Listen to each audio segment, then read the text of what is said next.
So what can you expect when you go to live in a quote-unquote developing country?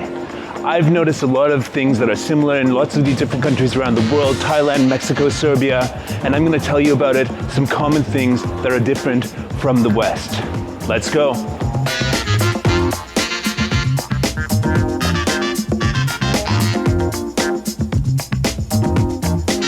Hey everybody, this is Eric on the streets of Belgrade, Serbia today. It's a lovely day in June 2022, and I'm making this video for you because you might have heard a lot about different countries and what it's going to be like in those countries.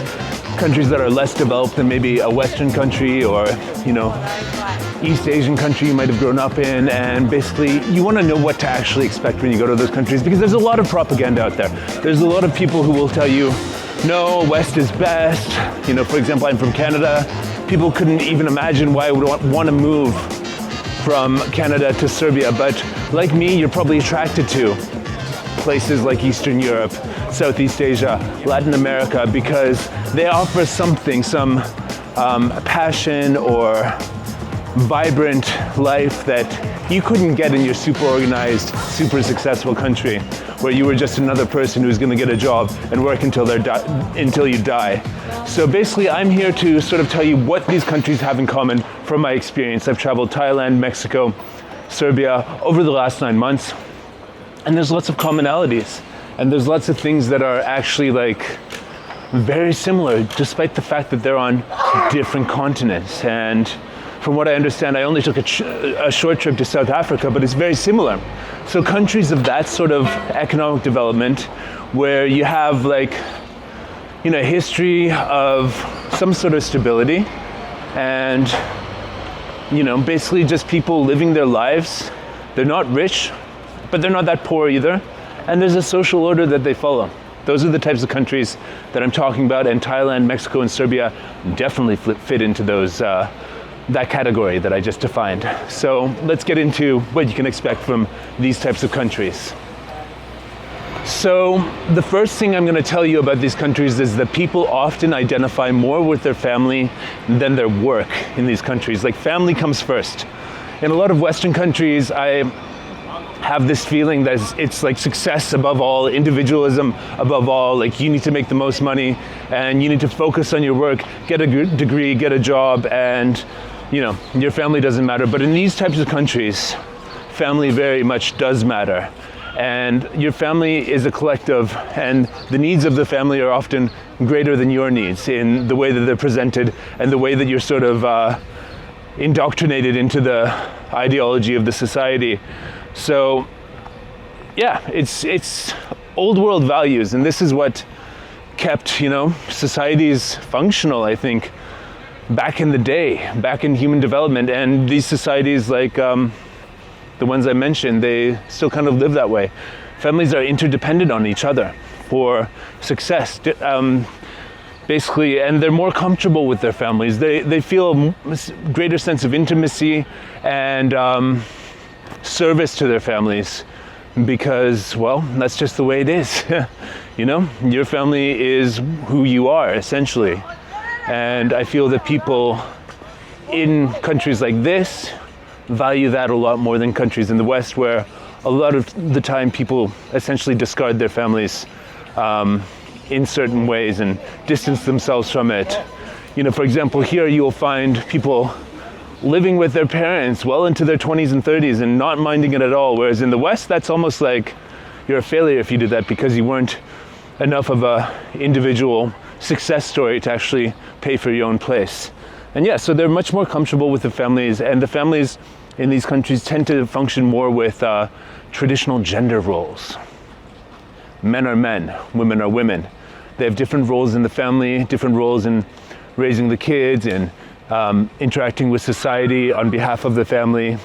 It's a different sort of thing. It's a more traditional thing, whereas, and it's a more collective effort where people do what their role dictates that they should do based on their gender, which is controversial now in the Western societies in a lot of cases, because first you had this sort of individualist, anybody can do anything sort of empowerment thing where traditional gender roles were kind of sacrificed in order to give everybody equal rights and men and women being the same. That stuff is all good. And just because in the family they behave like that doesn't mean that in society, in a lot of cases, that it's a rule that people need to follow their traditional gender roles in the society. But I would say that here it's much more important to realize who you are, and gender roles are a part of that. And yeah, live like that in society. Whereas like in the West now, it's almost taboo to discuss this. So I'm sorry if I've offended you. But that's just the way it is in places like this. So prepare yourself for a little culture shock around that. And I'll say that a lot of men in particular going into these types of countries do prefer a more traditionally feminine woman who does what women were traditionally doing, and does it very happily and with satisfaction.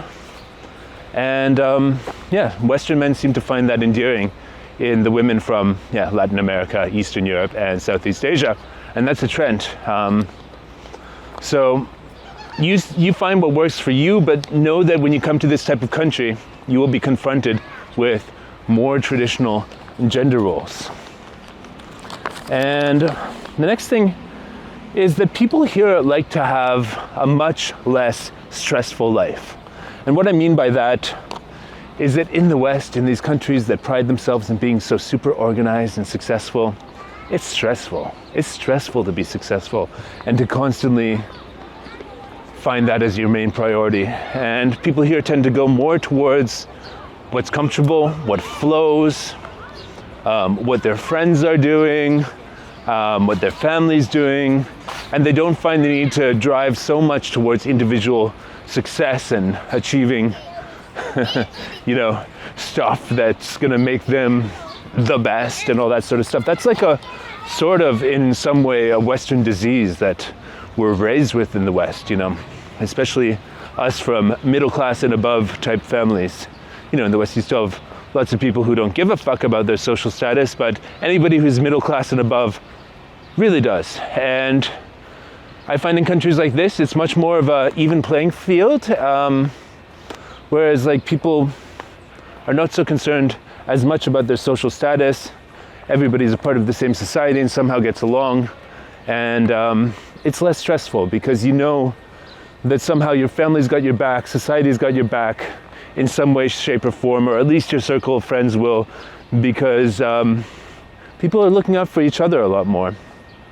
And it's not just about me, and your friends are not all about themselves. Everybody sort of helps each other out.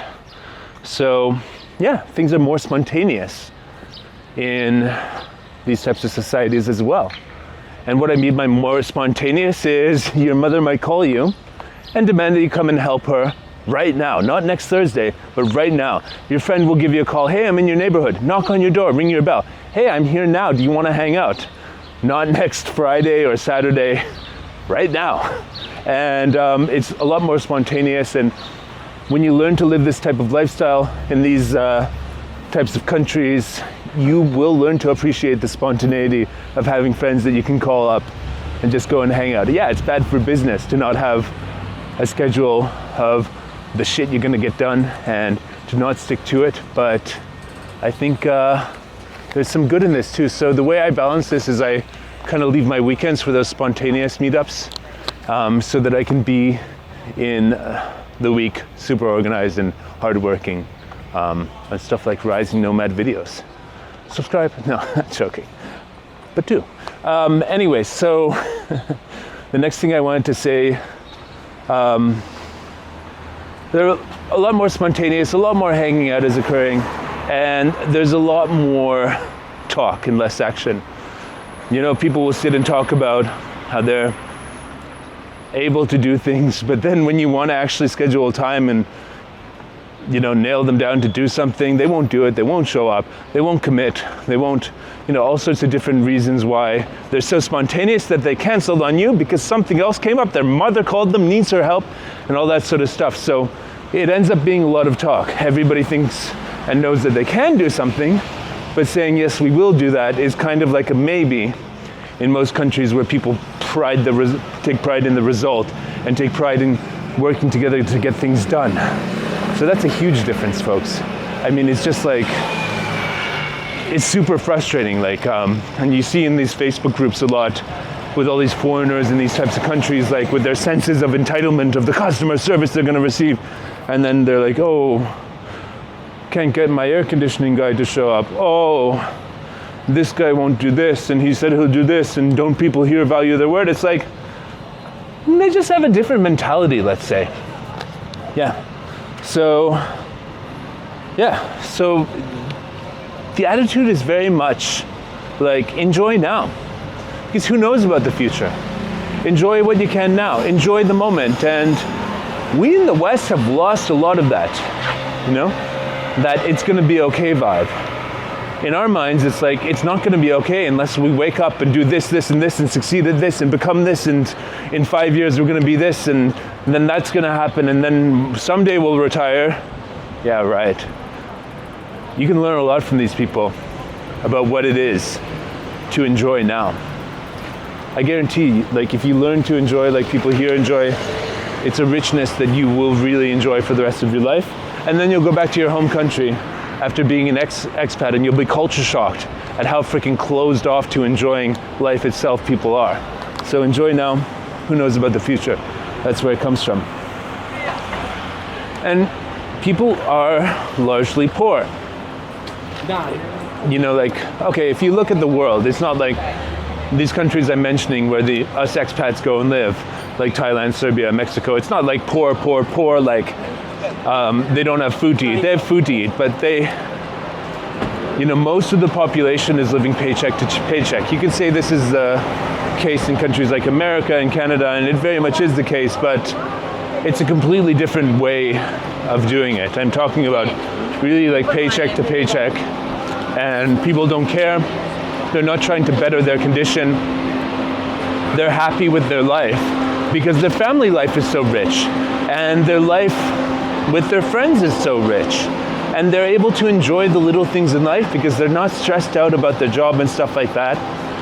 And yeah, so the result of this is, like, in the West we're hyper focused on achievement and creating abundance for ourselves, whereas in places like this it's a little bit different because basically, they're not focused on that stuff, and the result is often people just work enough to get by so that they can have that next, sort of meal in the cafe.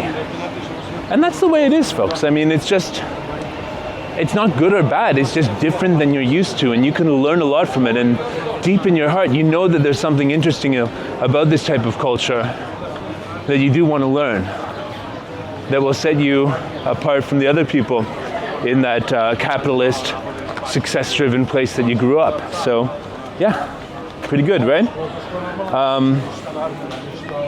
And they're more used to discomfort as a result of, the problems that are created of people doing what they want when they want, and not focusing so much on, the bottom line, or, the numbers, or being the best version of themselves. They're just being themselves. And, since the society is less successful financially and materially, people are less organized, in these types of places, they're more likely to fall into bad habits.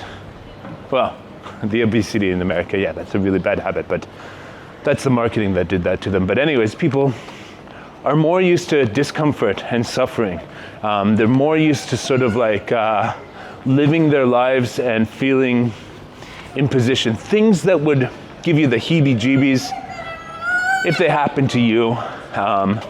That you just get used to, like sleeping in the same room as your whole family or different members of your family, like not having money for, I don't know, like the food that you want to eat, and having to get by on something less than that, having people call you all the time and sort of like ask you for favors and stuff like that, not having proper medical care because the medical system sucks.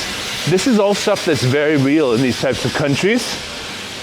in varying degrees in varying different situations, but it's a real thing, and people have a much greater tolerance for shit going wrong as a result of all the things that I mentioned, and you can learn from that as well. I mean, let's face it, a lot of us live these lives in the West where we basically can't wipe our own asses. And what does that mean? It means that we're soft. It means that we don't know how life really works. We don't know how to do actual real things like grow our own food or build our own furniture or anything like that. Whereas people in these types of places, they're used to dealing with that stuff and it making them slightly uncomfortable. And yeah, people are more dependent on each other. I mentioned this already, but let's go in a little bit more in depth. When you have any sort of scarcity of resources in a society, say I've got a pear tree and you're growing some great potatoes over there, we're gonna depend on each other to trade. Say that you know how to fix a computer and I know how to fix a car, or vice versa. Actually, I'm the computer guy, so we'll depend on each other. We're actually like just a collective of people who are helping other people get by. And it's refreshing to come here and see this sort of like willingness to help other people. Whereas like, in a lot of Western situations, you won't call your friend to help you move because he'd be like, hey, why don't you call the moving company and have them help you? It's their job. Whereas here they understand that friends and family relationships are super important, and that helping other people get by in a non-transactional way is also super important. So you might want to learn a bit from that. Now, I'll say that a lot of these insights that I'm doing in this video, that I'm giving you in this video, are based on spiral dynamics, which is about 100 years old, a way of looking at psychological and social development of societies. If you want to get into this, it's a super useful thing that takes quite a bit of a learning curve to get into, but I'll just mention it here because with that framework, I mean, all of these societies I mentioned on spiral dynamics, stage blue, traditional society in spiral dynamics. Once you understand that and what the trend is towards collectivism and a traditional society that's governed by dogma and sort of like loyalty and respect and all that sort of stuff, then you can actually look at this type of place and see what Thailand has in common with Mexico and Serbia. And all three of them sort of function like that. So check out Spiral Dynamics. Specifically, the first video I watched, which was very good, was an 1.5-hour video of Leo from actualize.org. And I'll see if I can link it below in the description. So yeah, people in these types of collectivist societies, they're talking all the time. Rumors about stuff that you heard somewhere. Everybody's talking about everybody else. What are the neighbors doing? Who are they? What do they do? Oh, look at what they did. Their daughter did this. And this sort of traditional society honor families because the society is held together as like a group of families, which are a group of people, and into a larger society. And there's a lot of interdependences, as I mentioned. So rumors about other people, very important, and privacy is respected a lot less. So, there's that sort of internet meme where there's a picture of like security cameras in the West, and then there's a picture of a grandmother on a balcony in Eastern Europe serving the same function. Very true, very true. Grandmothers are often basically like the matriarchs, mafia bosses of a certain area who know everything about everybody and won't hesitate to get involved in your shit. So watch out. These societies tend to be more conformist. Like people follow more of the same trends. People address the same as other people. Individual style is less of a thing here. I would say that people want to be seen as a normal person a lot more. In Serbian language, are you normal is a question that actually means, are you crazy? And it's their way of expressing it. So conformity is very valued. There's a tendency to be more nationalist and religious. So this sort of society is more like blindly accepting the dogma that they're raised with. This is how things are. Your country is the best because you were born in it and because you grew up with it. Glory to your nation, defend it to the death. Your religion is the best. The Bible is how you live, and all that sort of stuff that a lot of individualists in the West kind of found pretty disgusting because they're so individualist and they're so capitalist and they're so past that shit. But people in these types of countries, like, it's still a very important part of the social order. So think about that. I mean, it helped human society band together over history, stand for something together, and it causes a lot of problems too. It causes wars, causes like all sorts of misery for people who are, outside of the mold of society, freaks, and I can definitely empathize with that.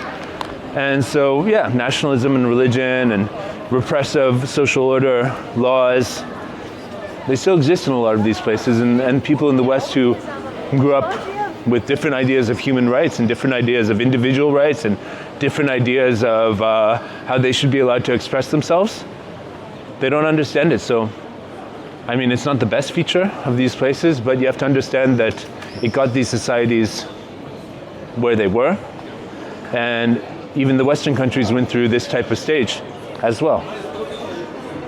So, but as a freak, as a foreigner, if you have a sincere interest in a country like Serbia, Thailand, Mexico, I don't know, lots of different countries, if you come there, you can be accepted as a foreigner, even though you're different, because you're essentially paying the society a compliment for being there. Yeah, you may be discriminated against for being a foreigner in certain situations. The locals might think you will never understand what it's like to be them. I hope this video helps. But it's true, you will never understand what it's like to be them because you're operating with a very different sort of lens on life. But they will accept you as a foreigner in a society like this as a little bit of a freak, because they like a little bit of a freakiness. They just don't like having their views of life challenged and sort of like turned upside down and threatened, because yeah, when they feel threatened, that's when you get war in a society like this. And it sucks. War sucks. And you also find that they're skeptical of success. They're skeptical of people who are too uppity, trying to climb the ladder of society. They want you to conform to whatever social order, do the same thing as your friends do, eat the same stuff they do, talk the same bullshit, and they're skeptical of success, and they'll often want to talk trash about rich people, celebrities, and all that stuff, try to knock them down. And that's definitely a feature of this type of society. It's very much circus, give the masses bread and circus. And that's pretty much what these societies do. Often with a nice little dash of authoritarianism as well. That's how you keep it locked down. And yeah, as I said, people are not very work-oriented, so let's talk a bit about that. They will show up late. You'll be waiting for them. They'll not show up sometimes, and it'll be hard to get them to show up and do things because work is not their priority. They will have jobs in customer service, but give lousy customer service. Thailand, Mexico, and Serbia all have a varying range of service. If an establishment is run by a very intelligent visionary manager, they can train the staff to actually give great service, but the default in most places in all three countries that I've mentioned is a sort of lazy service with the mentality, I'm not being paid enough to do this, you can wait, I want to stay relaxed, enjoy my day, not get stressed out. So people from the West will feel like they are being mistreated, whereas it's just a cultural difference and you should just have your way of tolerating it, or find the establishments that you really want to go to that give the level of service that you want to find, and they usually exist in most larger cities. And You also find that the people are more genuinely friendly when they're being friendly, rather than putting on that fake customer service smile. Bureaucracy, oh my God. Dealing with anything related to the government in these types of countries can often be really painful. Same with large corporations, and anywhere where somebody is just on a salaried position, where they have to try to help you. They don't try that hard. They don't care. There's no idealization of excellence. There's no sort of like impetus to do better, incentive. There's no driven entrepreneur to set things right. I mean, bureaucracy is painful in all countries to one extent or another, but especially in these types of countries, they do have systems. They're usually quite antiquated. They usually have lots of extra bureaucratic steps that make absolutely no sense. And well, it's one of the things that, as a foreigner, you might not have to deal with too often, but when you do, it's freaking painful. So watch out for that. But overall, people in the way that they deal with you, it's less transactional, meaning that it's not so much about them providing a service to you, getting your money and all that sort of stuff. It's more about them being human beings, you being a human being, and you working together to get something done. That's how they view it. And you can drop your sense of entitlement because it usually won't get you anywhere in countries like this. Because you just come off as some pushy foreigner who thinks that they know everything. That's just the way it is. And you'll have a range of experiences, but it's less transactional. And when you find people who you connect with, you'll probably build much stronger connections because they're used to building those types of relationships. Also, people will be less polite. So I would say more capable of sincere kindness, and when they want to actually be nice, they're really nice, but they will ultimately be less polite in the way that you think of polite, because politeness is very culturally specific. And let's face it, in a lot of cases it's fake. People are told rules of how they're supposed to behave and how they're supposed to treat other people, and they follow those. And it's very little to do with what they actually feel inside and how they're actually wanting to express themselves. So there's a lot less of that here, because that's something that's forced on us in the West for the purpose of lubricating commerce and this transactional way of being. And basically, you won't find as much of that here. And it's kind of refreshing because people are real. And living in these countries, you will find that you will learn how to interact in a more real way. You will learn how to express yourself in a much more passionate way in a lot of cases.